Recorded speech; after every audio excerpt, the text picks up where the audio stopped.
All right, ladies and gentlemen, we are live. Welcome everyone to our budget meeting for the city of Eureka Springs to go over the 2026 budget. Michael, I'm going to lead off with you. Okay. If you'll look at your budget packets that we gave you a new budget packet just to incorporate some of the things that y'all had asked for last time. Page 1 is the summary, and this shows all the departments. The blue columns show the 2025 budgeted revenue and the 2025 budgeted expense. Then the kind of yellow columns or orange columns, they are the 2026 budgeted revenue and expenses. And then the green is just how much that increased or decreased according to that particular category. So that gives you kind of an overview of where the budget is at. And down at the bottom, you'll see in 2025, we budgeted $13.3 million in revenue, 13.1 million in expenses for a plus of 240,000. In 2026, we're budgeting a budget of 14 million and expenses of 13.7, so an increase of 277,000. So kind of gives you just a little bit overview of that. Then on page 2, that starts in with the detail. This is the detail of it, all the different departments and the categories. It's laid out just like our revenue and expenditure report, so it kind of goes along the same lines as that. I updated a few things, just questions that we had last time, took some things off that were on there that shouldn't have been on there. So I took those few things off that were duplicates. And we pretty much went over the non-departmental in the beginning. So we've gone over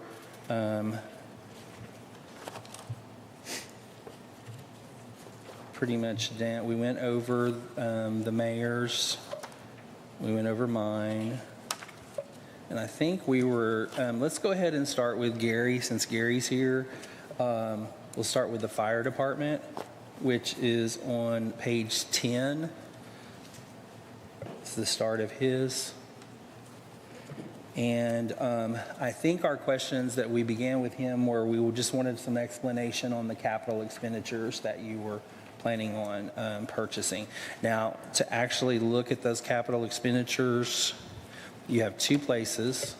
Let's go to the very last page of your packet, and you're going to see a page that says capital expenditures. That's a breakout of all the other departments, of what their capital expenditures are. So you'll see Gary should be on there.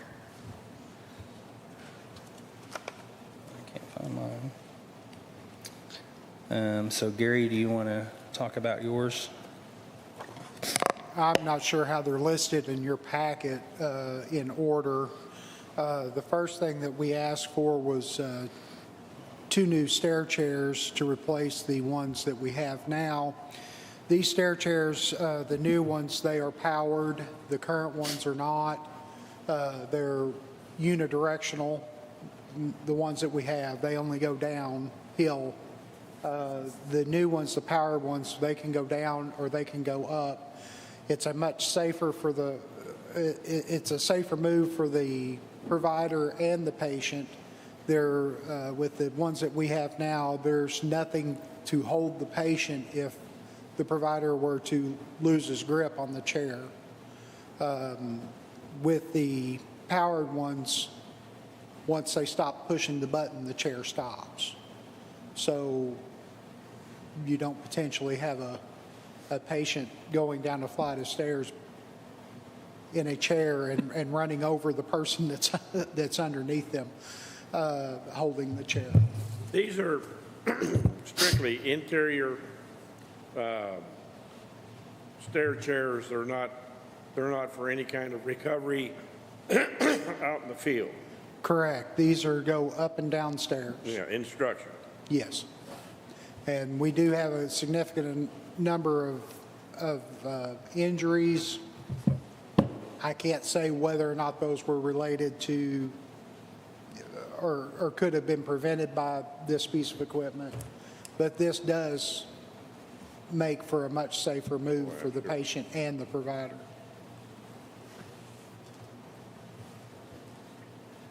And I do have some brochures of what they look like and things if you're interested.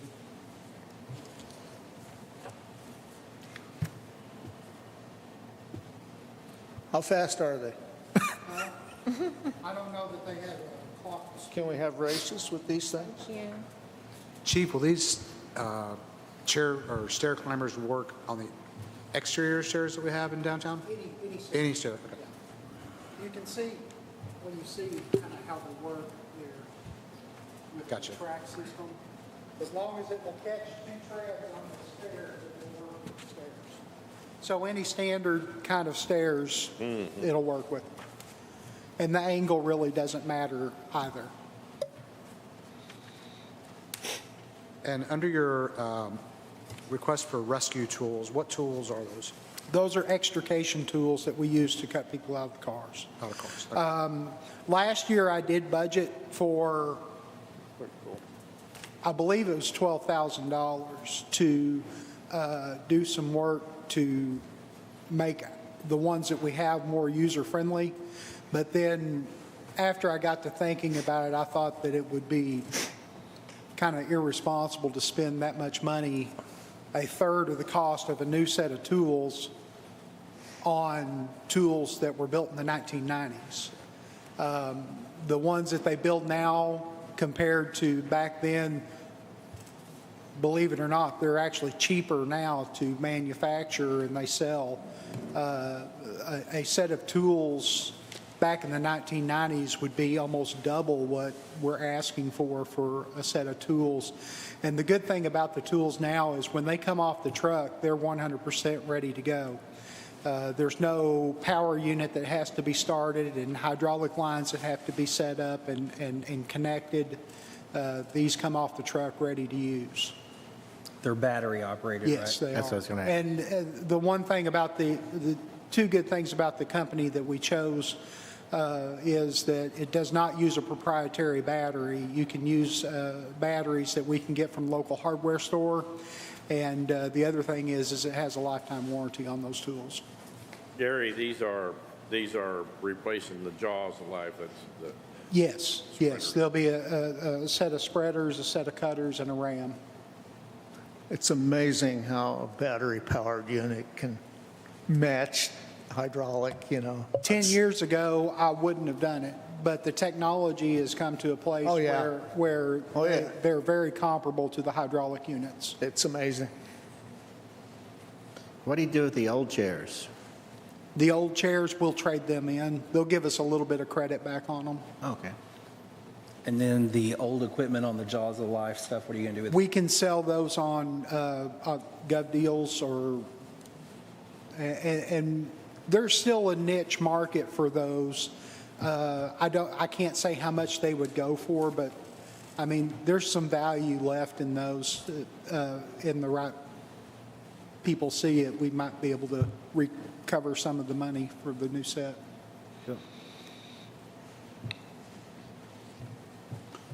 Okay, the other thing that Gary has asked for on his capital expenditures is $115,000 to purchase a chassis to facilitate an ambulance remount. Do you want to talk about that? Yes, so this will be to refurbish our other 2011, the one that was refurbished 2 years ago in 2023, or it was completed in 2023. I think we started the process in 22.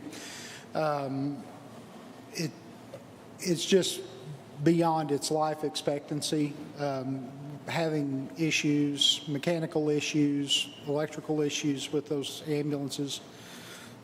And we refurbished the one a couple of years ago. We've had really good luck with it. And the other 2011, well, I spent 2 days last week working on it, just so we would have 2 good ambulances over the weekend. We have 1 ambulance that is down right now getting a new front end put on it, so we did have to put the other 2011 back in service, and we started having problems with it. But I was able to get that fixed Friday, so. Are they all diesel? I don't remember. Yes, sir, they are. I was thinking it. We have 2 Dodge 4500 chassis. That's a 2011 and a 2015. And then the other one is an international chassis, the 2023. And that's what we'll probably go with. Is it Is the international, for several reasons. The maintenance, the overall, I guess, user expense is not as bad as the Dodges, and the Dodges right now are made in Mexico, which are subject to a whole lot of tariffs that actually make it more expensive now than the international. In 2023, the international was a little more expensive, but now it's the cheaper of the big name brands. I believe it's a better truck, too. It's a lot heavier duty. Yeah, yeah. Who does your maintenance on the regular maintenance, oil changes and grease jobs? A lot of times I do, or James does, or, we do it in-house. You do it in-house? Yes, and then anything that we can't fix, we farm out to Johnson's for some of the things, local shops. Sure. Jim Blair, and then if we get into any other kinds of problems, major problems, it usually goes to Advanced Diesel and out of Harrison. Yeah, of course.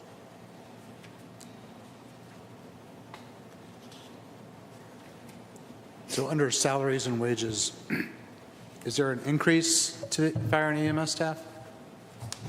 Yes.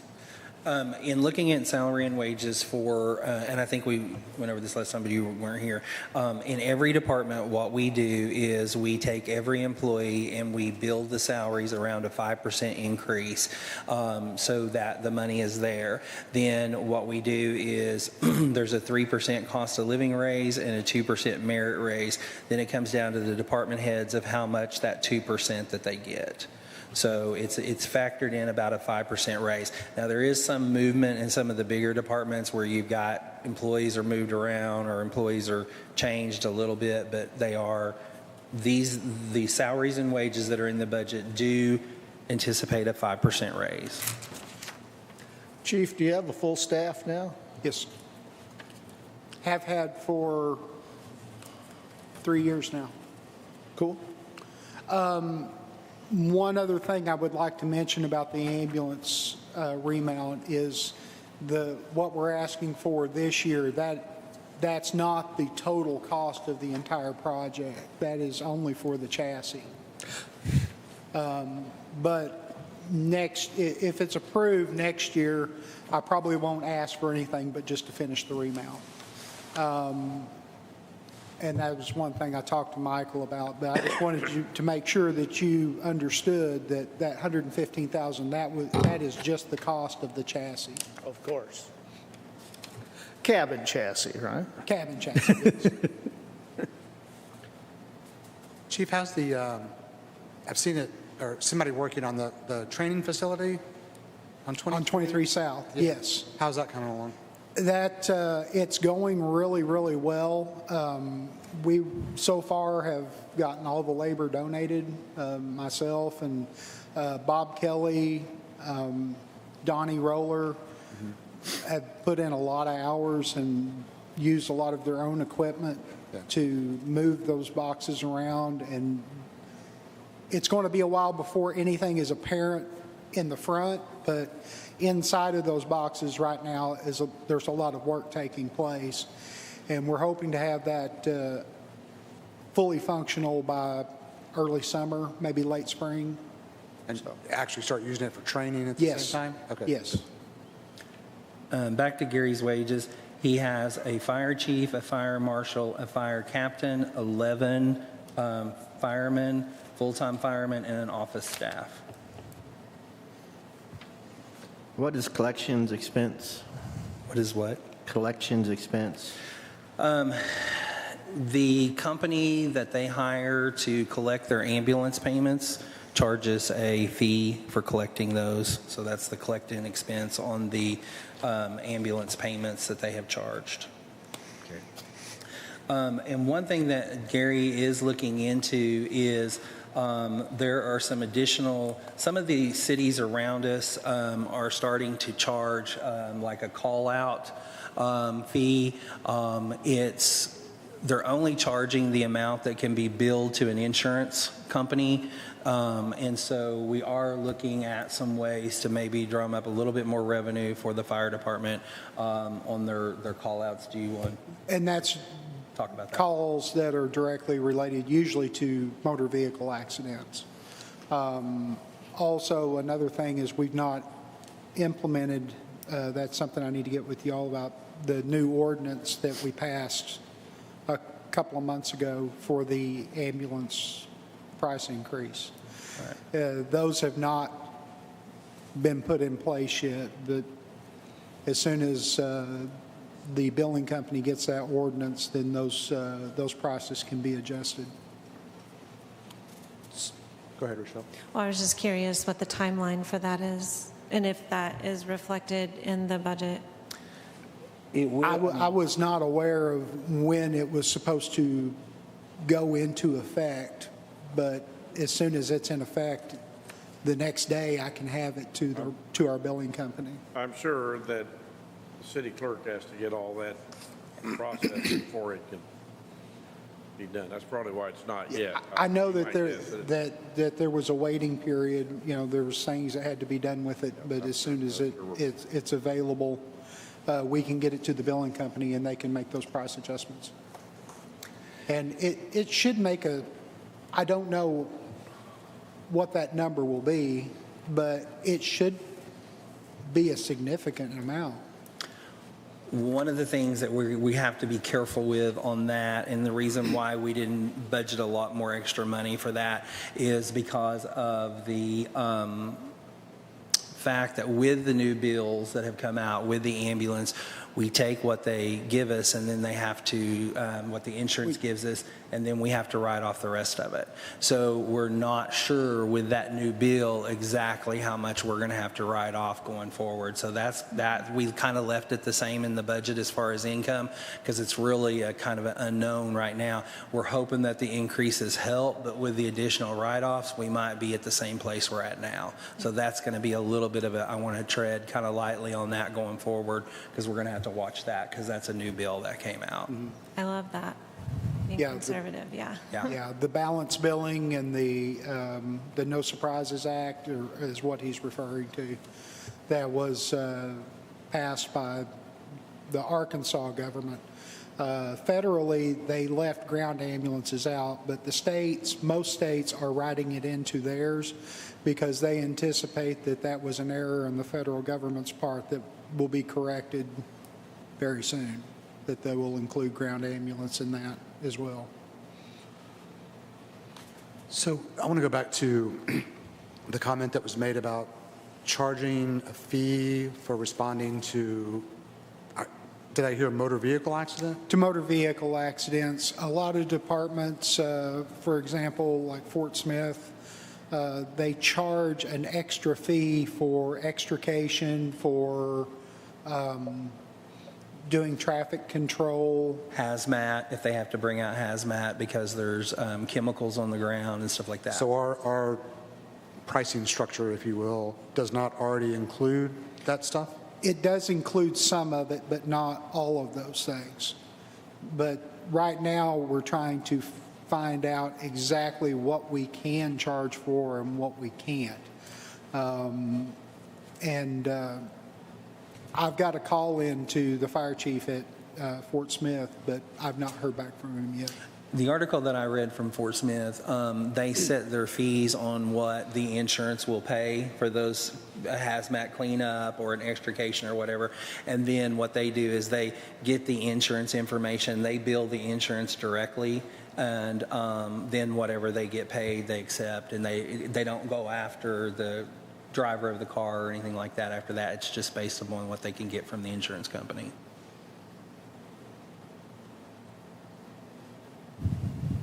Is there a reason that we, and this may be, well, it is off base, but is there a reason we don't have like an alarm fee or alarm permit stuff for the fire department? I'm sorry, a what? An alarm fee. Let's say that 15 businesses downtown have fire detection systems in their business. They're not currently paying a fee for that alarm service that you're going to have to respond to. Almost every city I've ever lived in has an alarm fee for both residential and commercial. Is there a reason we don't have that to sort of offset? There may be some of those fees that you're talking about in the code enforcement side that James does all of our code enforcement, the fire marshal, and he doesn't charge for the first inspection or the second inspection, but then if he has to make more trips out because things are not getting done the way that they should be, then there are fees associated with that. Well, I'm not technically talking about inspections. I understand how those work. What I'm talking about is just having A fire alarm goes off it's and a permit fee. Every city I've ever lived in has a permit fee, whether it be fire, police, whatever. And I've had to pay a yearly fee every year. It's insignificant, but when you think about your population, it does add up. So I'm wondering if those are things that can offset some of the things that these departments may need. So that would be like a code enforcement, or maybe not necessarily a code, well, yeah, I guess it would be kind of a code enforcement fee for inspecting certain aspects of businesses, or we wrote. No, we can chat offline because I got us way off track and I apologize. But yeah, it's not for inspections or anything. It's just a fee to have an alarm system in your home. I can definitely kind of look into that. A lot of that's done by the fire inspector, by the fire alarm company. And we get billed on a monthly basis for some coming over and inspecting the fire alarm. So that's something. No, I think, I don't think you guys are following me. So we'll have this at a later time. Okay, so does anybody have any other questions for Gary on any of his salaries, wages, any more clarification on his capital expenditures? Not me. Okay, all right, thank you, Gary. Thanks, Gary. Thanks, Gary. While we're on that page with the capital expenditures, and Simon is here if we want to talk about this any further, because we kind of went over his departments last time. But this is what he has in his budgets for streets. He has $90,000 to purchase another snowplow and spreader. We purchased one about 2 years ago, and I think this would be a second one. Then the second thing was the crash barriers. To the ones we used at New Year's Eve, we borrowed those, and I think this is to purchase a set of those. And then he had in there 2 trucks for the street department. So that breaks out his capital expenditures. I think we had some confusion last time on what they were. On water and sewer, if you jump past fire, on water and sewer, he had in there to replace 2 pumps, $30,000 a piece, for about $60,000. And then he had a hydro excavation trailer that's $135,000. And kind of my note there to the side is that water and sewer was going to pay for half of it, and then we were going to use the $65,000 CD that was attached to a previous bond that we're cashing in to pay for the other half of it. So Those were his capital expenditures. So if we have any questions on those, I don't think we went over those last time. So. I'm curious how often we're going to use the crash barriers. Is this like a new policy that we're planning on using for events, or how much of a priority is that $40,000 purchase? Well, so last year, a year ago, during the New Year's party, we used trucks to block the road, and there was a representative from the hotel that did not like the trucks, but we have to keep some way of protecting the people that are out in the street. So these barricades are what does that? They're not invasive, they're smaller, but they offer that crash protection to the public anytime we close down the streets for events. About how many times a year do we close down the street for events? I'd probably say more than half a dozen, because we shut down, it seems like, Center Street quite a bit, and then the Spring Street right there in downtown a couple times a year. What are these? Have you got pictures of them? I've not seen them. What? Yeah, they were out during the New Year's party. We borrowed the ones from Fayetteville. So the setup the city of Fayetteville has, they actually have multiple trailers with these barricades on it, different styles. But they're kind of like galvanized steel barricades. Are probably a couple feet wide by 2 or 3 feet tall. And then what they do is when you crash into them, they actually dig into the asphalt or the concrete, and they stop vehicles. But we had them out during the New Year's celebration, blocking off Spring Street and stuff like that. They work really well. How many units are you getting? So we're going to try to get a grant for the remainder. So a trailer with the setup is $110,000, and we're trying to get a grant to pay for the remainder of it. It's unfortunate that a lot of this is coming from security issues from today's society, that we're having to take more precautions when we have events, and especially crowds of people, because we're just not sure what's going to happen in there. So Yeah, that's part of what this is about. It's very sad if you watch the news, things that happen. So I understand the use for them. I guess my question would be, if we didn't have them, what would be alternatives? Trucks. The cars like we used before? Yeah, my dump trucks. How much did one of your trucks cost? About $90,000. So it's cheaper to let your truck die than to buy one of the Well, that's trailers? just one truck. I have to have multiple trucks out there, so. So I hadn't seen these either, Simon. What stops a person from just walking up and moving it over? They're about 800 pounds a piece. Okay. You can't just move them. They're really heavy, and they have a dolly system. Has a big metal pole that goes into them with wheels that you can pick them up and move them around. I mean, it's not a lightweight piece of equipment. They're pretty stout. Okay. They chain together, so it's still open. People can still walk through. They use them at City of Fayetteville when they close down Dixon Street. City of Fayetteville, when I was dropping them off, I was talking to the officer that oversaw the events out there, and they're actually putting bollards in the ground that pop up that they can raise and lower for their units- Dixon Street events. How many lineal feet are you getting? Like It takes about 20 lineal feet, 40 feet, 80 feet? If we had 6 of them, we could close down Spring Street all the way. So So they're what, 4 feet apiece? Okay. They're like 2 feet. Here, take a look. they're wide enough. They chain together, so they're wide enough where a vehicle could pass through them. They could take the chain off, drive a vehicle out, like emergency happens, they need an ambulance, they can unchain it, drive the vehicle through there, chain it back up, and it keeps people from crashing into the crowd. It's really about crowd protection more than anything. Yeah, that's actually a really important feature.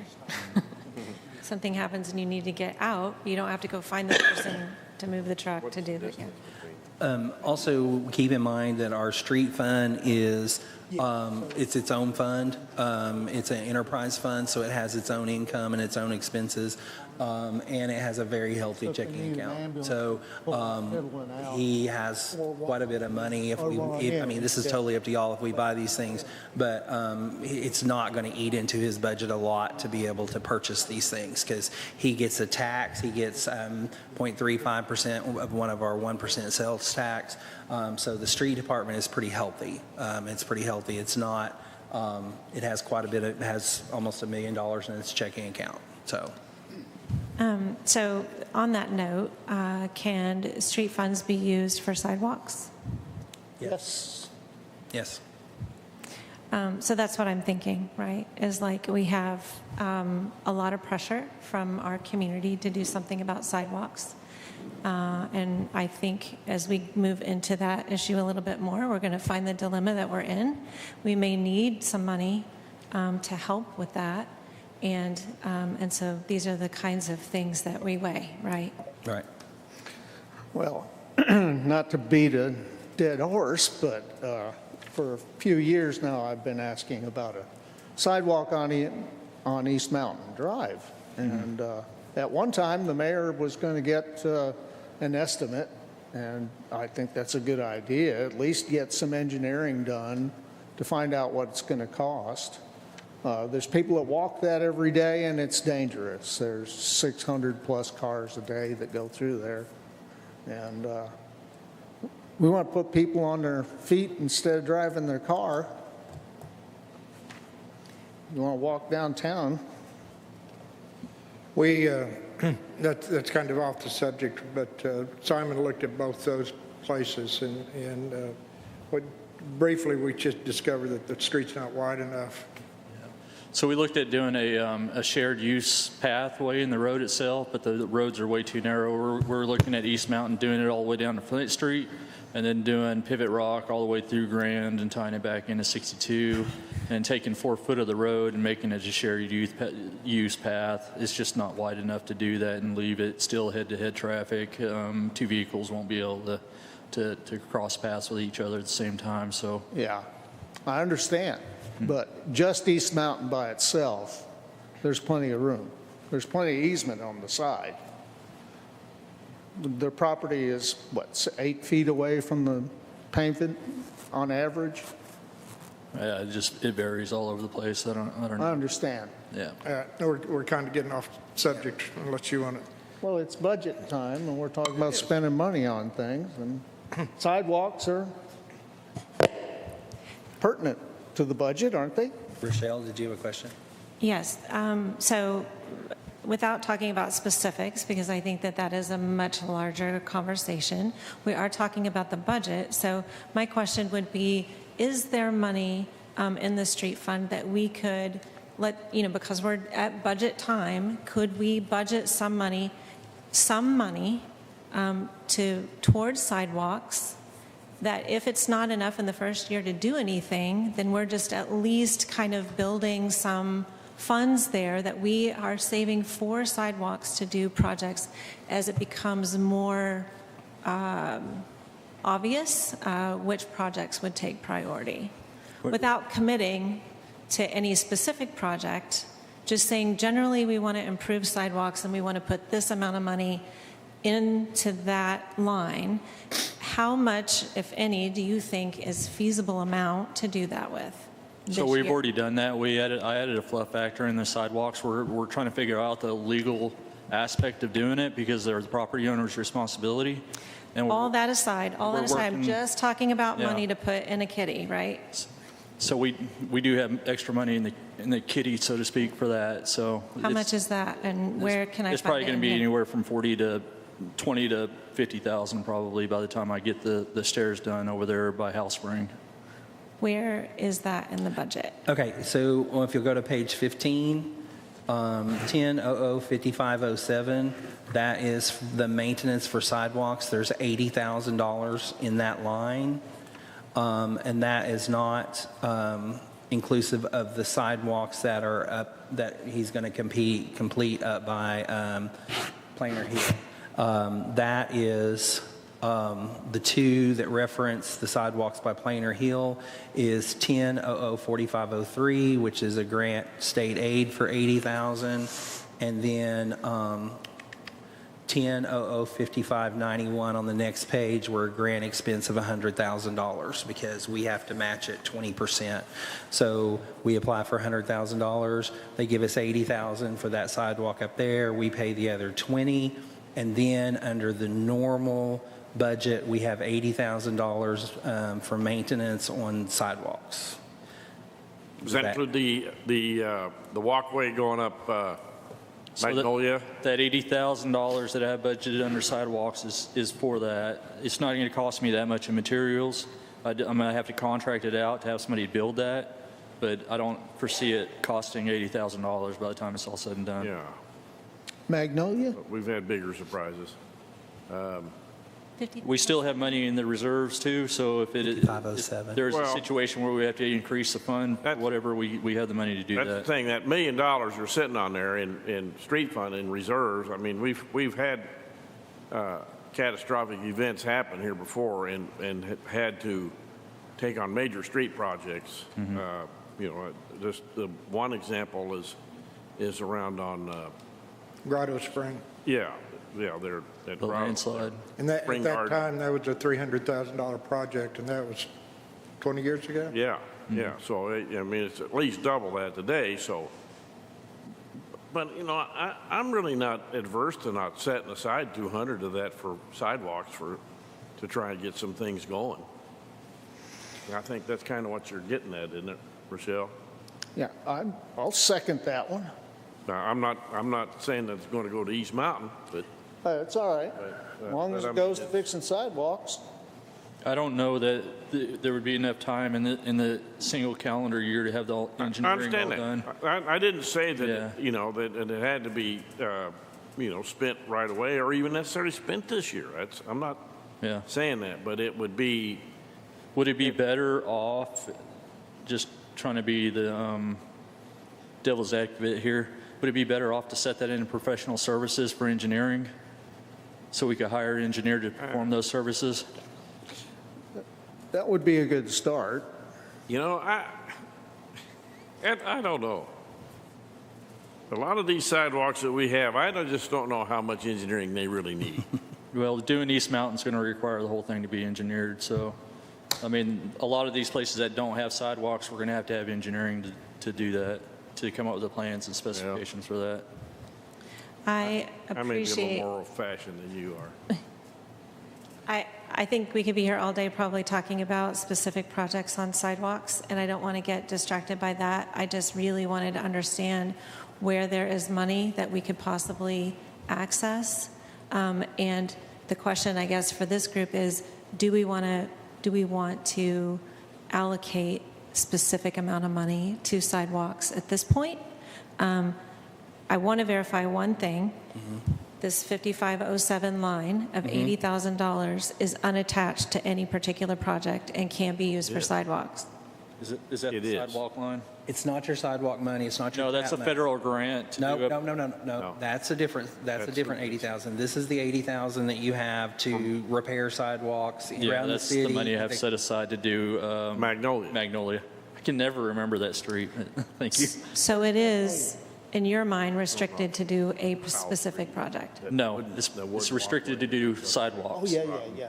in a specific area? No, it's for sidewalks, period. Any It doesn't say sidewalks for this road, it's sidewalks. It's just I think any, what she's asking is, okay, so that's for sidewalks anywhere, but do you have a project coming up in '26 that's going to eat up a lot of this $80,000? So no, those are separated out in different line items. We have an $80,000 federal grant, and then we have another 130? I'm sorry, I don't have it in front of me. Wasn't there another one for grants for sidewalks? The only grant that I know of for sidewalks is the one for the TARP grant or the TAP grant for up on the highway. Okay, so that $80,000 grant is probably not going to be enough to finish that sidewalk out, and we're going to have to come back to council at a later time and ask for approval for expenditures on that, because my goal with that job is to complete it from the transit center to the Matterhorn, and then that $80,000 is supposed to pay for that next section of it from the Nelson's Funeral Home to the community center. and this is slated to happen in 2026? It should have happened this year, but it Yeah. did not, yeah. Yeah. So I'd love to say, yeah, it's going to happen in 2026, but nothing's working as fast as I'd like it to. So what I'm hearing you say is that 80,000 will complete the top of the hill from Plainer Hill to the community center? It'll be applied your towards plan? that. I don't know that it'll complete all of that, but we can always shift money around as we need to, because we do have a reserve fund in that we could move later.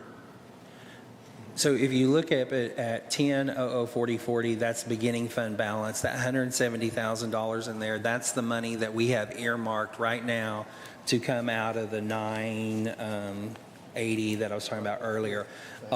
So Grants. that leaves 800,000 in the, that we're anticipating on having in the account to be able to use on other things if we need to.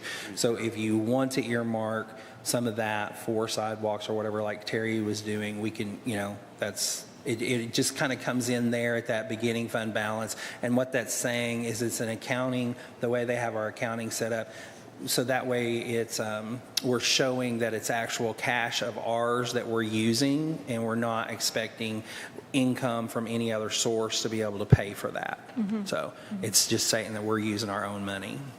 Let me just say this, and I think we can move on, is that we know that there's roughly 800 there, so I think we're okay to go ahead with that knowledge and proceed with the budget as it is right now, and then we can, if a project comes up, we know that we can latch on to something there out of the reserves to do something.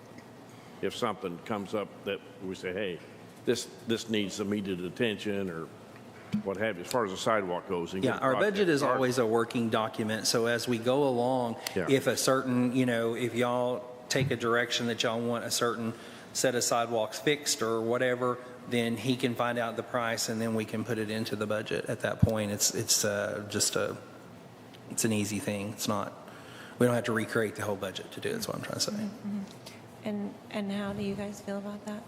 I'm sorry, I couldn't hear you. How does the rest of the council feel about just knowing that there's $800,000? If we get further along on sidewalks, we know where the money is if we want to try to spend some of that money on those projects. I'm all for spending money on sidewalk. I'm surprised and happy. So, it's like that much money in there, I didn't realize I had that much money in the account to back them up, which is great. So, and I really support the sidewalk projects. We need Right, in the to bank move forward at balance. least a little bit somewhere to keep going every year. I would just like them to be sidewalks that matter. You know, not a sidewalk that goes to nowhere or a portion of the street that nobody actually walks on. Well, and also we have to keep in mind that some of that sidewalk, or some of that street money also can be used for the roundabout for doing the location, the utilities and stuff like that. Is that, are you planning on using some of that for it? Well, we might have a contributing part of it. I'm not too sure because we haven't got that far into that roundabout process, but we are working with Philip Luce Engineering and doing the design on the roundabout, and I'm not sure exactly what all we're going to have to do in there to get our utilities relocated.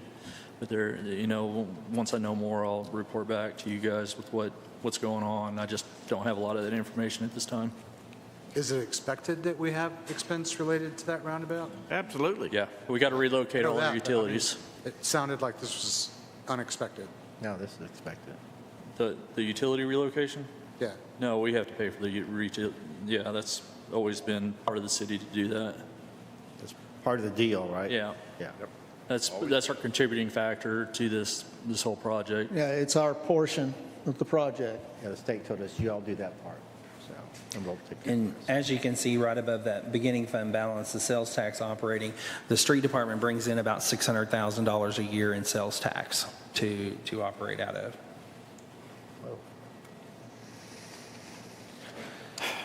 Okay.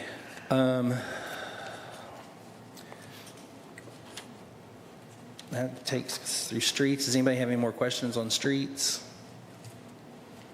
Okay. Any about the water?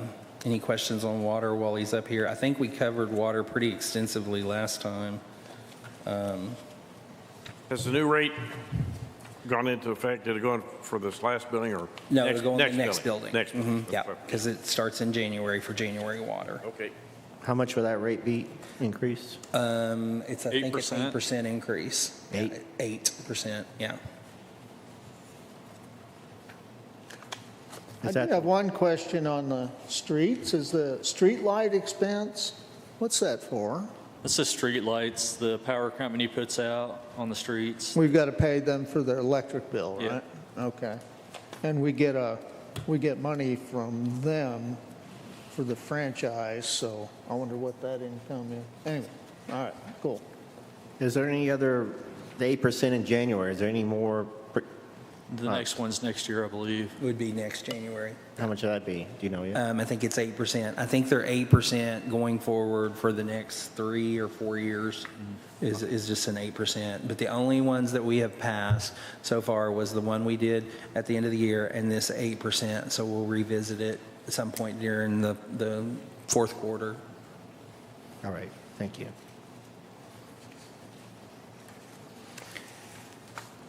Okay. Let's go back to, we'll just kind of walk through some of these pretty quick. On page 17, this is Lofty. That's all, Simon. Oh, thank you. Thanks, Simon. Thanks, Simon. All of this is pretty standard. There's not any huge changes in any of this. LAFI is our employer contributions, our employee contributions, and then what is paid into the different funds. Turns out to be just a nonprofit account or anything. It's a kind of an in and out account. Page 18, that's our actual. Michael, yes. if I can go back to page 17. Why is there such a significant increase under employer contributions for lot fee? The $17,000 amount? The more they're paid, the more we contribute. So as their income goes up, then we contribute more into there. So with their pay increases, that's what we're budgeting. We'll have to pay into LAFI. And what's the, can't think of the word I'm looking for. What's the percentage? I know we gave them raises, cost of living, so forth and so on. Of the 17,000, what is that a percentage of? Okay.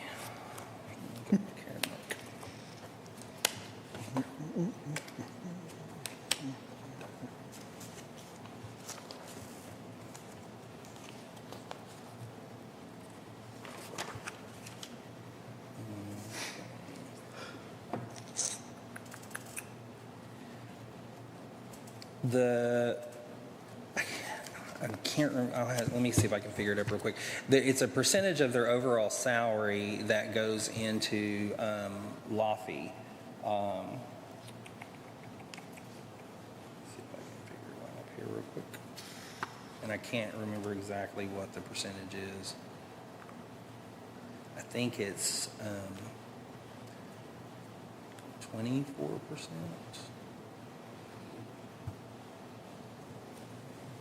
What is LAFI? What's the percentage? You know what the percentage is? Yeah. It's a.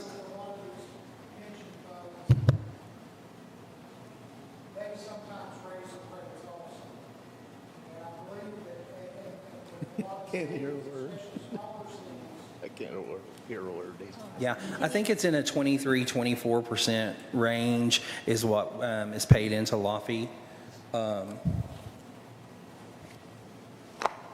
What you may be looking at there, and forgive me, I don't know because I'm just speculating right now, but I know that LAFI does raise the contributions to the funds,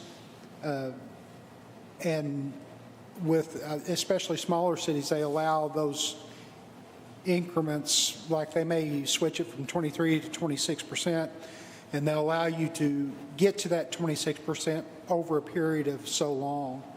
And so you may be on top of what the yearly increase that they have, may be in the middle of one of those as well. And then part of that, would you say was 17,000? Part of that may be due to that reason, but otherwise I don't know. Okay. Can we just get a better explanation, Michael, at the next meeting? Okay. But I do know that they did recently raise the contribution rate. I thought it was to 26%, but I may be wrong on that. It may be 23. I know it went up. Huh? I know it went up. It I just went don't up, remember. yeah. It goes up a little bit every year, I think, kind of like everything else does, because for retired personnel, they do see a cost of living allowance, much in the same way that like we do for salaries, so that they pass that along to the people that are currently working. Was there an increase similar to this last year for budget, Michael, do you know? I Yeah, believe it goes that up there every was. year because as the salary goes up, we pay a percentage, and so as their salaries go up, we pay it off of their salary. So as you have the increase in salary, the amount that we're going to pay in law fee goes up. And 'Cause this we're paying. covers all police officers, all firemen, Yes. and the retirees, right? Yes. Civil service.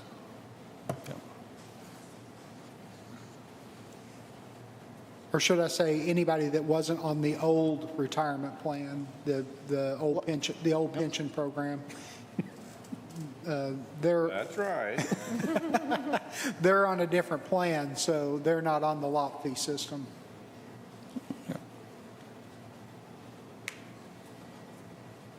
Does that answer your question?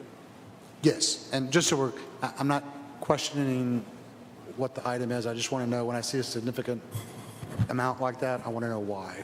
Okay, Thanks, Gary. thanks. On page 18, this is our general fund capital. This is the expenditures that we're looking at for fire and EMS. They're the ones that are going to come out of the city's reserves. So he's looking at 199,500, which is the remount, the stair chairs, and the rescue tools. So it would be about an investment of about 195,000 for the city on those. Page 19, this is just our debt service fund. One more question, sorry. So the police department is not asking for any capital expenditures? No, Well- they're not looking for any, they're not asking for any vehicles. Thank you, chief, if you're here. Don't ask him, he's not on a mic. Okay, 19 is the debt service fund, and this is basically our sales tax that comes in to pay our bond payment. So it's just, that money goes to regions, and then they pay our payment. 62, this is admin of justice. This has been changed around a little bit this year, so we're pretty solid on our numbers, we think. So it's a little bit different this year of the way they're handling it, so we may have some adjustments to make on that one. What do you mean by changes? They're changing how, the judge, we used to have to pay for a portion of the judge. We don't have to pay that anymore. There's some other, and that changes how much money we get in those, out of the fines and the fees and stuff like that. So it's a pretty convoluted calculation now. And so we had started it about, I think, in November. So we're just kind of getting a feel for what it's going to be going forward. So it's just changed a little bit in how they've structured it due to some new laws. They're trying to take some of the burden off of the cities of having to pay for the judges and stuff. And then court automation fund, that's just anything professional services or whatever that the court needs. If they need new computers or something like that, it's a fund that's set aside for that. It's just a small amount. Michael, sorry. Under non-departmental 5701, city disbursement of 15,790, what is that for? I'm sorry, what was it? 01? 5701, it just says city disbursement, an increase of 15,790. Page 20. Page 1? Page what? 20. 21, okay. I'm sorry, page 21, did you say? 20. 20. Okay. Lost me.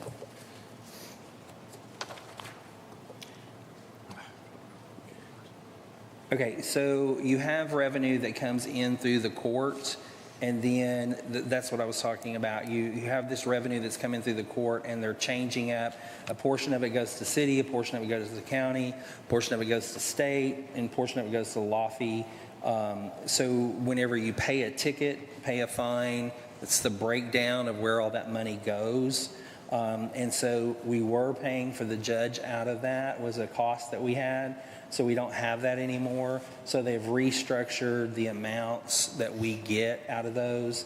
And like I said, it's a pretty convoluted formula of how it works, but basically it's that revenue that you see up at top, the city court revenue and the county court revenue and the small claims court revenue. They take that revenue and they farm it out to the city, the county, the state, to law fee, and to the clerks and judges' retirement, and we have a percentage of how much everybody gets, and it goes out to them.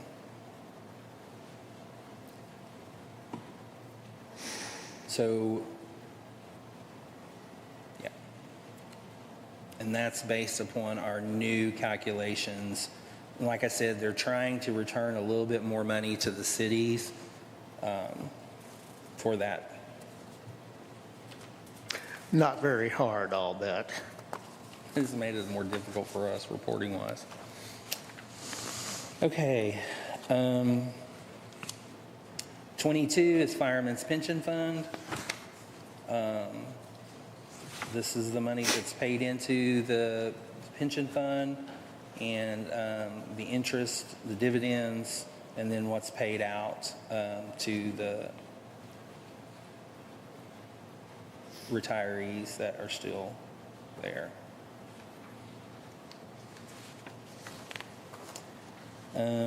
Then 23 is water and sewer. I'd like to skip, we've talked about that pretty extensively.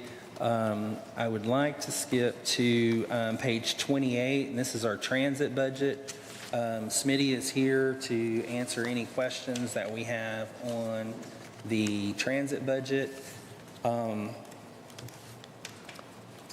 He has quite a few capital expenditures this year, so he can kind of explain the capital expenditures to us.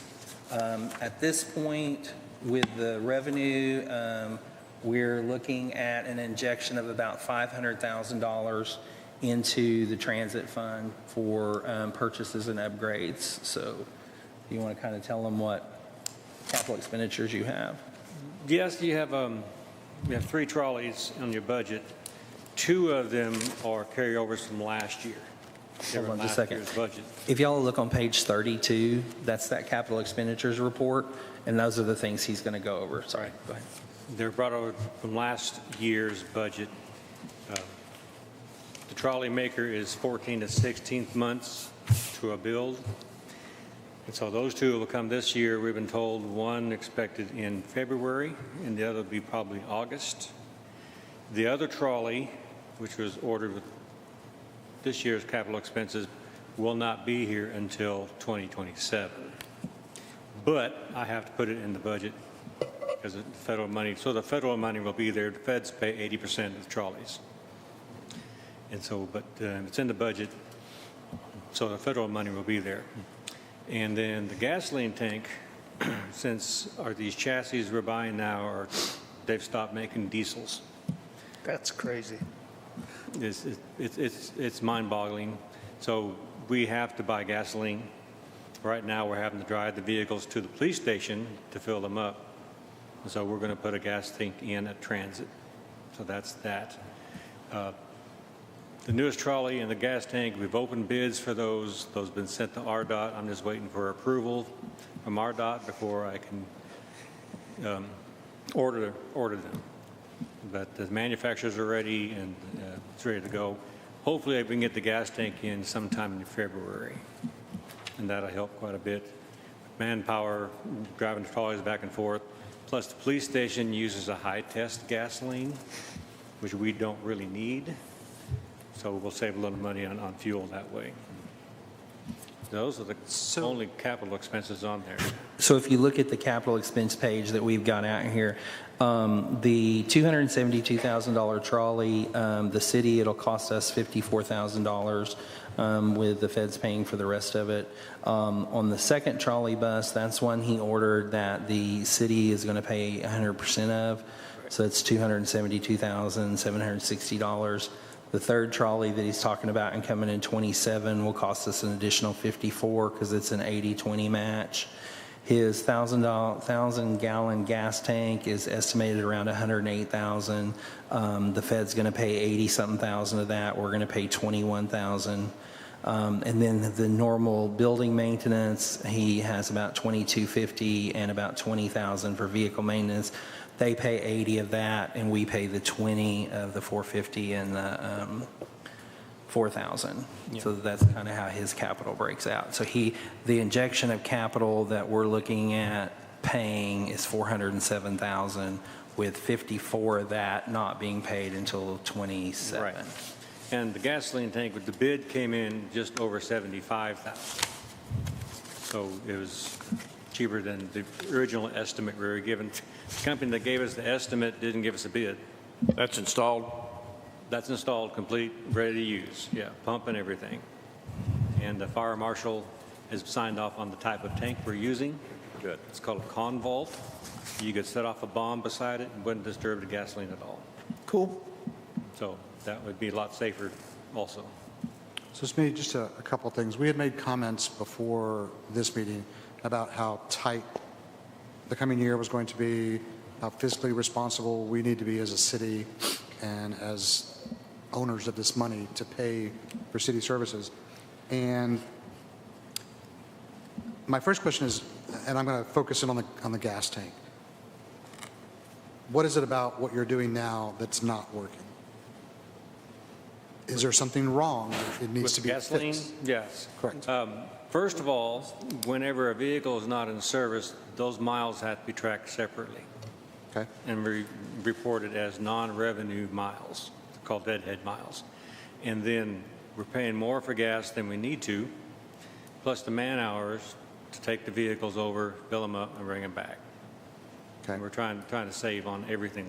Okay, thank you for that. And also, my second question with the installation of this gas tank is once that gas tank is installed, it will then affect businesses around that property when it comes to, what's the word I'm looking for? I know I had to go through it with mine. Oh, it's an environmental protection. Right. Protection. Yeah, we have to Okay. go through EPA. I mean, I know we do as a city and you do as a transit, but what about the businesses around you? Let's say that one of the hotel wants to get a small business loan. There's a hotel or an aside, Trade Winds. It's other side of the property. The side of the property of the gas tank on, there's nothing over there. It's woods. And there is a house farther up by the highway, which is 250 feet from where the gas tank will be. You're going to have to put in a containment, right, around that tank, all Well, the new rules. this particular tank doesn't have to have the containment because of the way it's built. I see. It's pretty sturdy, and we opted to go for the more expensive tank. I could get a cheaper tank for $10,000, but it wouldn't have been as safe. This is a very, very safe tank. So we're going to install it. But basically, because we're going to be within 50 feet of a building, we needed something. Since it's not diesel, it's It's more combustible. highly volatile stuff, yeah. Right. And it's going to sit beside our diesel tank, and eventually we'll phase out diesel and we'll get rid of the diesel tank. Until they go back to it. Until they go back to diesel. Then. Yeah, the day after the tank goes. You know, diesel's nice. Diesel gives you a little more power.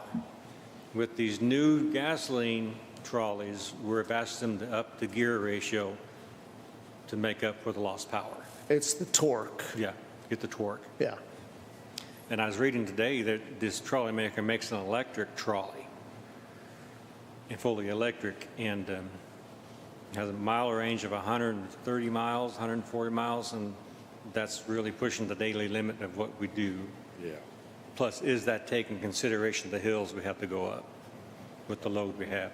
And surprisingly, the electric vehicles are actually heavier than the diesel and the gas. Oh, yeah, but it'll change in the future. Yeah, the technology is getting a little better. It is. The charge time on these trolleys is 3.5 hours. So they run all day, if they'll run all day. That's been the problem in the past. They wouldn't run an 8-hour shift.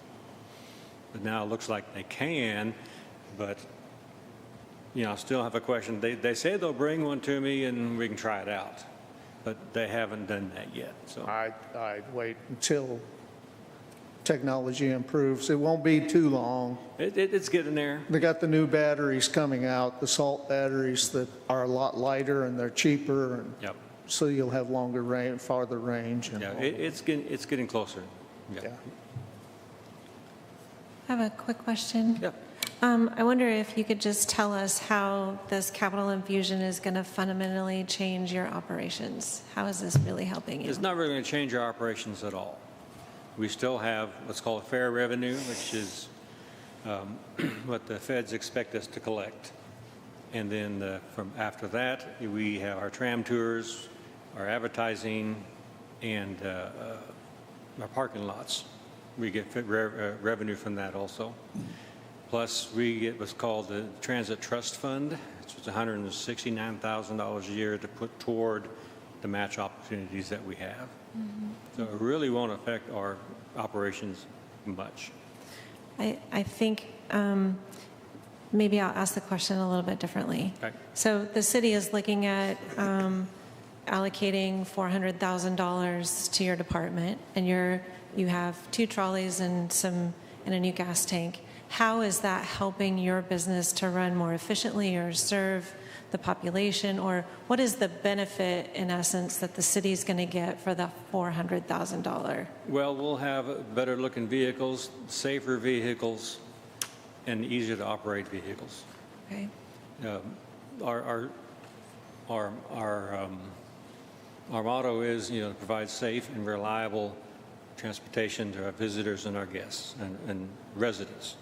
Visitors and residents. Yeah, for sure, both of you. And vehicles wear out. And the older they get, the more it costs to operate them. And the feds expect us to replace the vehicles. 'Cause right now, I've got 4 that have been released from federal interest, and I can only really replace 1 a year. So I'm behind the ball on that. Plus, my share ride vans, 2 of them have been released from federal interest. They each have over 100,000 miles on them. They still run good, so I'm still going to keep them. You know, but they haven't started costing us money yet. When a vehicle starts to cost us money, it's time to look into, mainly for safety issues. Safety is our #1 concern. Now, do you have a maintenance department? Yes, we do. We have full-time mechanics. In fact, that's a federal regulation. When our fixed routes are running, we have a mechanic on duty. Cool. So we have 2 mechanics that work year-round. And they're good mechanics. And the problem we're finding now with the vehicles, whenever you replace a component, we have to take it to a dealership to have the computer reset because it's proprietary software. We can't do it. And so that's costing us extra money also. Plus parts have gone up with the tariffs and all that going on. So, Michael, the revenue generated by transit in, let's say, I'm expecting you to know these numbers off the top of your head. For 2024 and 2025, we have estimated or guessed that revenue will be down for 2020 to 2026, correct? What's the difference between 4, 5, and 6, and projected 26? Part of that is in 2024, you were at 80, right? You were at a higher percentage of reimbursement because of the COVID. Right. That ended at the beginning of 2024, yeah. From COVID 2020 to 2023, they basically paid 100% of our expenses of capital, operating, capital, and administration. And so we were able to, and tourism boomed right back. So, we were able to put a lot in the bank account for that. Okay. So, Now we're at we get an award letter, and they take his income that he's going to generate, and they take that off the top of his expenses, and then we're at a 50% match. Right. So like in operating, when he took his total expenses, took his revenue off of it, what was left was $836,000. Of that, federal's going to pay $418. We're going to pay $418 for his operating. In his administration, it was $296. They're going to pay $237. He's going to pay $59. So in capital, he's got his 80/20s in there on his award letter. So as far as like the income, it was self-sustaining itself. Now we're getting into a situation and we've had this discussion in the last week or so, where if you go back and you look at his budget, on his beginning fund balance is $500,000, and out of that, $400,000 is capital expenditures. So he's, it's losing $100,000 right now. So he's looking at more ways to generate more revenue. One of the things is currently Plainer Hill and the transit station parking lots are just to kind of come in and buy a ticket and park their thing. So we're looking, he's in talks now with transitioning them over to Passport, like ours down here, to generate more parking revenue off of Plainer Hill and off of Transit, the parking lot. He's went away from selling tram tickets online. They're not selling them online anymore because the service that they were using, it was going to be quite a bit of money to continue on with them. So he took that down so now for a tram tour, you've got to go into their office and actually buy a ticket. So we're looking at some different computer programs that maybe we can integrate through BS&A or that we already have, or through our website, to try to bring his revenue back up to where we can kind of cut off some of this bleed that we've got going right now. As far as like the revenues and stuff like that, or the usage, that would be more, he could answer that a little bit more about that. yeah, but talking about the operating expenses, they take a total expenses, take off fare revenue. Right. It's ticket sales, demand response, on demand. Subtract, then take 50% of that. Everything else we make, tram tours, parking lots, advertising, trust fund, it's called match money. That's where most of our money comes from, that pay what feds don't pay. And so tram tours have dropped probably 15% last couple of years. So we're going to try and revitalize the tram tours. Get the numbers back up to where they have been in the past. And with the parking, with the transport, excuse me, this time of year, Plainer Hill Station is closed, but if we had Passport, we could still get parking revenue through December, January, February, until we open the station back up. And if people just want to park, they just pay and walk down. We get a lot of people do that. And when you buy a trolley ticket, if you go in one of the offices and buy a trolley ticket, we discount the parking. But that's basically that $2 we discount them is inconsequential, but it'll help the tourists. That's what we want to do. If you look on page 28 of your budget, starting at 4,200, that's what he's talking about as his fare revenue. It's his daily passes, his on-demand monthly passes, business sales, bus receipts, and then his overinsured account. That's kind of the revenue that he's talking about that comes out, and then they split the rest of it on his expenses. The rest of that revenue is what he's talking about as far as like his matching. That transit grant is the matching that he's talking about. Then they see the Trantour revenue, the franchise revenue, merchandise sales, sale of assets where he'll sell different things, And then there was the insurance was on his building. But that's kind of the breakout of his revenues. Those reimbursements, those three that are right on top of that, that's what we're talking about when we talk about the 80/20s and stuff. That's where that money's coming from. Right.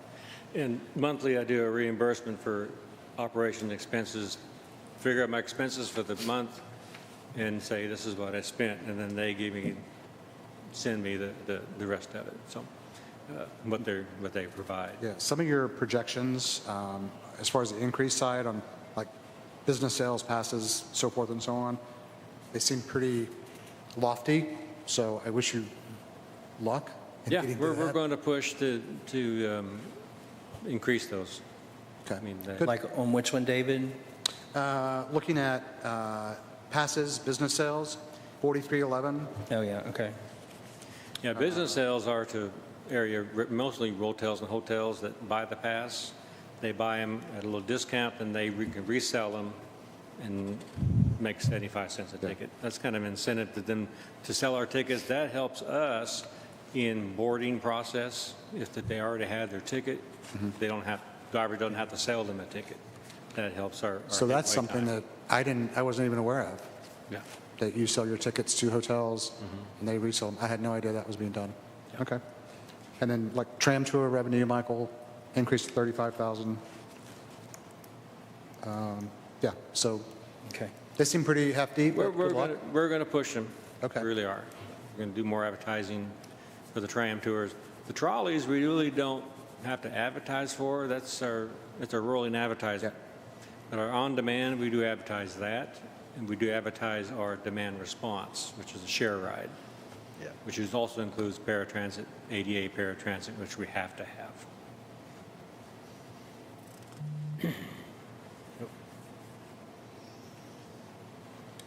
I did.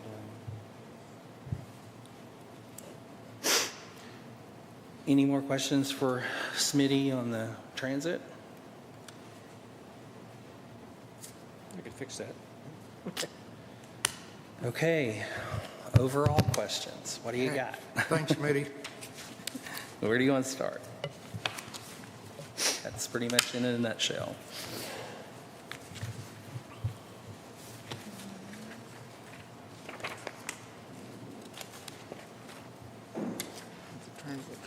Michael, on page 6, under Mayor's Office, 5541, what is that for? I mean, I know it says property insurance, but what property at $35? Or, sorry, $335. $335. It's probably, I can check on it, but I don't know, honestly. We get our overall bill, and then I know Tabby goes in and massages it and takes everything out, and I can check into that and see what she's charging to his department. And I mean, I'm going to apologize to the entire council and the mayor for being very picky this next year when it comes to budget, but we all know where we stand. So I'm going to apologize for being picky about it ahead of time. I mean, I know it's $335, but where is it going? What's it for? Okay. Personal property. One thing I did want to answer your question on, so on Laffey, the police went up from 24% to 24.5%, so 0.5% on the police. Fire went up from 22.58 to 23.58. So it's a half for the police, a full percent for the fire. And then on the volunteers, we pay a set amount for them, and it went up from $6 to $6.50. So that's Jerry, I texted him and he sent all those over. So that's the Laffey figures.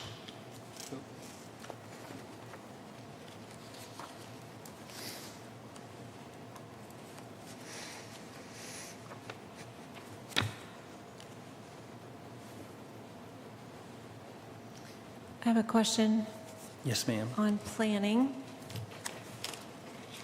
Okay. I know everybody loves to hear that. Yeah. Planning is on page 13. I'm curious. I expected to see something coming out of the Planning Commission, some kind of a request for things that they're working on, and I would just say that, I'd like to understand what's happening here, because in order to move forward with the next 5 years, which I think is important to do, I don't know how we do that and we don't spend any money on that. And the latest letter from our officer indicates she's over capacity.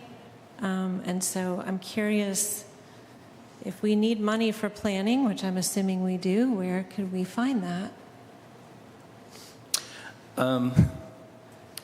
So right now, our overall non-departmental budget, we have, just in this, is about $18,000 is what we're in the positive. We don't have anything, I believe I got it down to where we don't have anything coming out of, right, 4040, we don't have anything coming out of beginning fund balance for non-departmental. So if we're wanting to put some money into planning, you would just need to determine what amount you're wanting to put in there, and then we would, it would fund out of, if it's over $20,000, then it's going to be funded out of our reserves that we have. We have asked the planning department to come up and give us a budget for costs, and we haven't received a cost from the planning department, planning yet. So that's not to say that we're not going to fund it. We're just trying to figure out how much to put in there. We don't want to put in there a blanket $50,000 because you can, a consultant can see, oh, they got $50,000. Well, our fee is going to be $50,000. So Or 55,000. or 55, yeah. Yeah, it's going to push. So at that point, it's not that we're not wanting to fund it. We have the money to fund it, and we're just waiting to see what it is. And like Michael said, this is a budget. We can adjust it and change it as we need to. So we're not eliminating anything from the planning at all, and we're encouraging them to come to us, and which will come back to the council for approval. And I watched the workshop last week, and there were pretty intense conversations going on, but they were kind of all over the place too. And again, I'll restate, I'm very supportive of planning, what they want to do, but I'm not in support of just getting them a chunk of money and say, here. They need to come up and tell us what they're going to spend it on.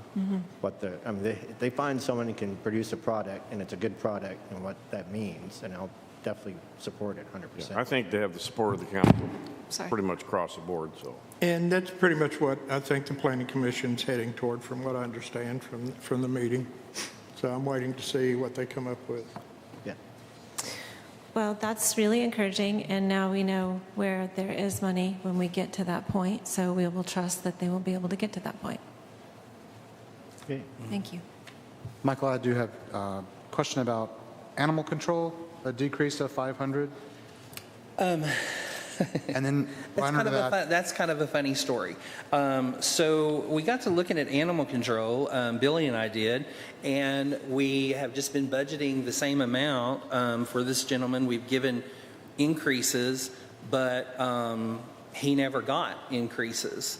And so Billy came in and was like, hey, can we give an increase? And I was like, yeah, let's look at it. So we looked at it, and he figured in a normal raise of 5%, and with the normal raise of 5% of what we're paying him now was actually less than what we had budgeted. So we were able to cut it down a little bit and still give him a raise. So he's getting a raise out of it, but that's the more realistic figure of what he has. and this is a part-time position, correct? Yes. Is it Billy? part-time and on-call, or strictly part-time or on-call? I think it's basically on call. But I think it's Billy- all on call. He's on call 24/7 pretty much. And if he's in town, he's on call. What do you mean by if he's in town? Well, I mean, if he's on vacation or something, we're not going to. Okay, just want to clarify Yes, that sir. he actually lived here. Okay. Yes, he does. And it's a set amount that we pay him. It's a contract. Yeah, it's a contract amount. It's not like he doesn't have to turn in hours and things like that. We pay him a certain amount to be on call for this time. Okay, and how many animals has he? He turned in his report just today, and I haven't looked at it. I don't know how much Okay. he's done. File's about that thick. Okay. I can get that to council if you want it, if you'd like to see what he's. He also picks up dead animals, too. It's not just dogs and cats or but it's diseased animals. He had to come and get a raccoon that had distemper in my front yard, Bang, shot it. And then I also My front yard. see My front yard. the money for a canine unit. Yes. What are we doing there? He wasn't here last time for budget, Oh, so okay. he didn't get to Yeah, hear we're starting a canine program. It's a, Damn it! See, I missed one meeting. I know. yeah. We it's actually gonna- voted on everything while you were gone, Dave.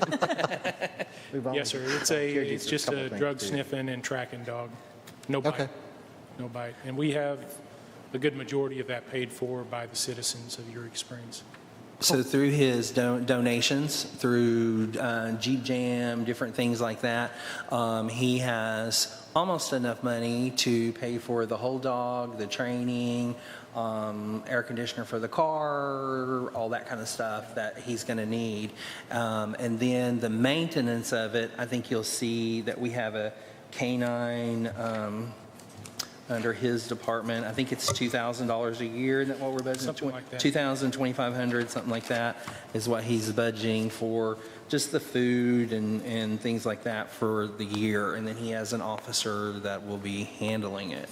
So it's going to cost about, is it 14.5, 14.7? Something like that. We figured about 2,000 to include vet bills, shots, those types of things. But the initial cost is like 14.5? It ended up with the equipment and everything, it seemed like it was around 17.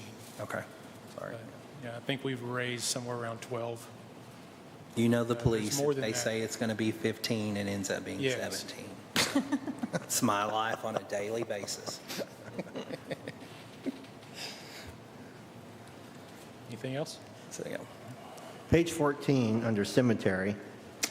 So I see salaries, payroll, health insurance, payroll taxes. How does this actually work? They don't have a department head, and they do have equipment out there, so I'm kind of surprised there's no line item for mowers, weed eaters, blah, blah, blah. So- Okay, so, and thank you for bringing that up because I do have a question for y'all on that. So if you'll go back under non-departmental, which is the 01, and I'll show you the page. Where's it at? Okay, on page 5, 01, 00, 57, 15, transfer out cemetery commission. We give the cemetery commission $15,000 a year to help with their operations. Outside of that, they fund themselves based off of plot sales and other things that they have. We do pay their salaries, and currently, right now, we are paying for a full-time position, a part-time position, and a sexton. That is the one that is selling the plots and stuff. They have asked, I don't think I brought the letter. They have asked to take the full-time, or the part-time position and move it up to more of, they don't want to go full 40 hours, they're wanting to go 32 hours. Right now, they're 24 hours, so they're wanting to go to 32 hours, bring that person more up to a full-time. So they would have 2 full-time employees working the grounds and instead of just 1 and a part-time. That it would cost us an additional probably $20,000 because it wouldn't cost us that much more in salary, but by pulling them full-time, then they get insurance and benefits and all that kind of stuff. So that will cost us close to 10 grand for the benefits. So it would be an increase of about $20,000 in their salary budget if we want to move that person up. And I don't think we ever made What do we pay the sexton? Hang on just a second, I can tell you what we pay her. I know we pay like 20, She's half-time, too. She's not full-time. $21 an hour, and she's part-time. Yeah.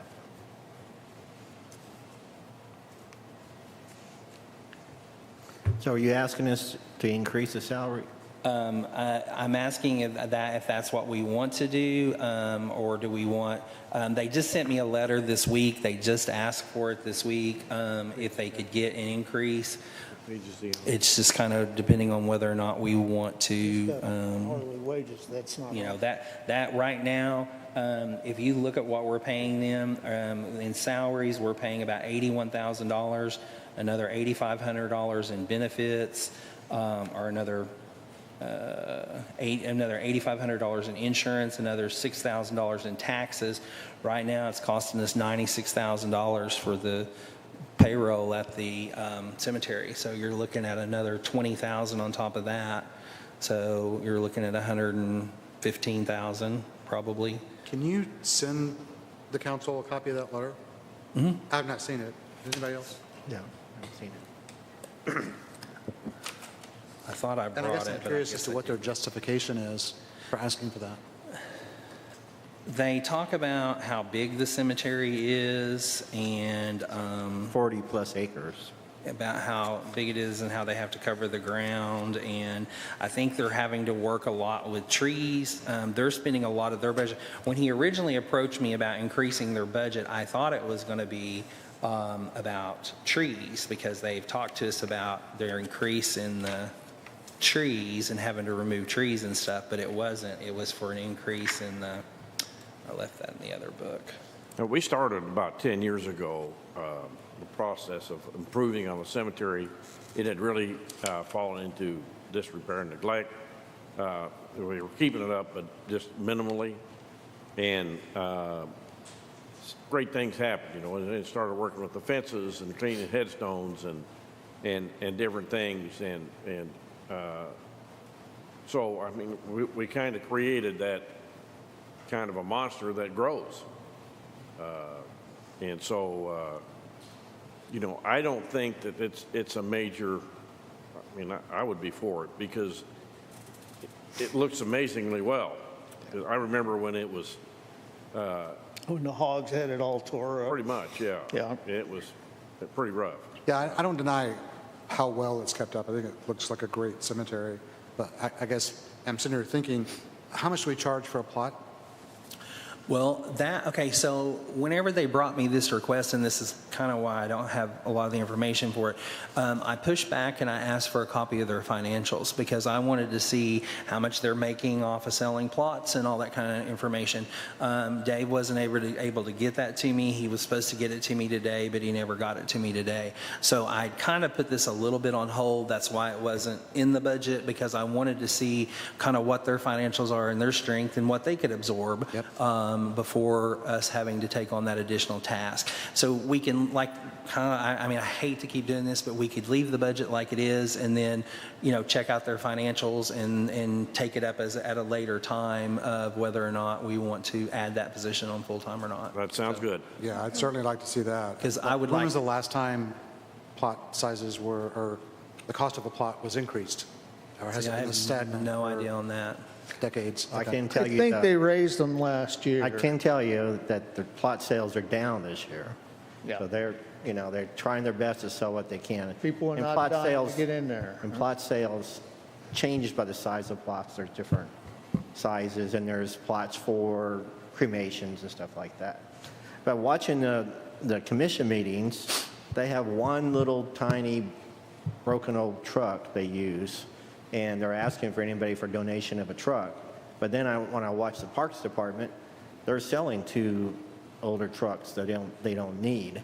And I wonder, is there a correlation between our departments to say, y'all need a truck, we have some trucks we're going to sell and get rid of? You know, is there that kind of coordination to say, can they possibly buy one of those trucks, or? Maybe with Parks and with Simon and, Yeah. Yeah, we do try to coordinate between the departments. Actually, Public Works just bought one of Parks' trucks. Okay. So we do that. one of one one of the Transit, a Dodge that he had. And when he talks about releasing federal interest in them, kind of what that means is if he has a vehicle and he has to keep it for a certain period of time, and if they still have federal interest in it and he sells it, then he has to give either a portion or all that money back to the feds for selling it. So we try to keep them until there's no federal interest in it. And so he had one that they had no interest in, so we switched it over to the Public Works, and they use it. So we do some switching like that. I'm trying to remember. I thought they had bought a truck because I knew that they were looking at one last year, but I don't know what happened with that. Honestly, don't. So they haven't approached me about that as far as I can remember. I remember them talking about buying one. Right. But And to be clear, David is the commission chair, and they have LB, who is he's some type of appointment. LB's the chair. No, David's the chair. David's the secretary treasurer. He's just resigned. No, LB is what's his title? It's, I can't remember. It's, He's not the sexton. no. No. The sexton. Emperor?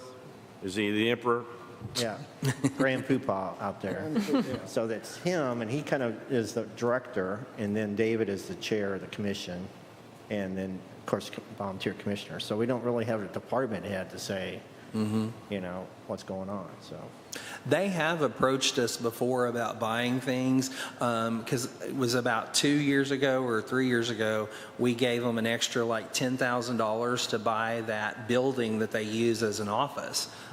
They approached us, they brought what they wanted, and we brought it before council, and council approved it.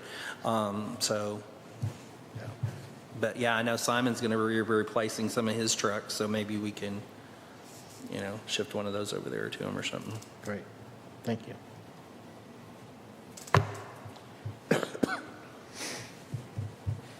All right, anything else? So this we'll have a normal budget workshop before the next council meeting, and then it'll be on the agenda for approval that night, because we'll need to get it approved that night. So if there's anything else that y'all want clarification on, please let me know so that I can get you that. We have whittled this budget every which way we possibly can. So Part of the process. it's a lot to process. So, Appreciate all the work. thank you. Thank Yeah. you. All right, anything else?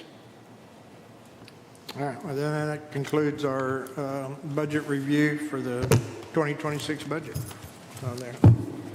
So, then we'll do our budget review for the month next. We'll do that next time. Those are in your packets Okay. for the month, and we'll be reviewing the month of November. All right, we'll see each other in about 20 minutes.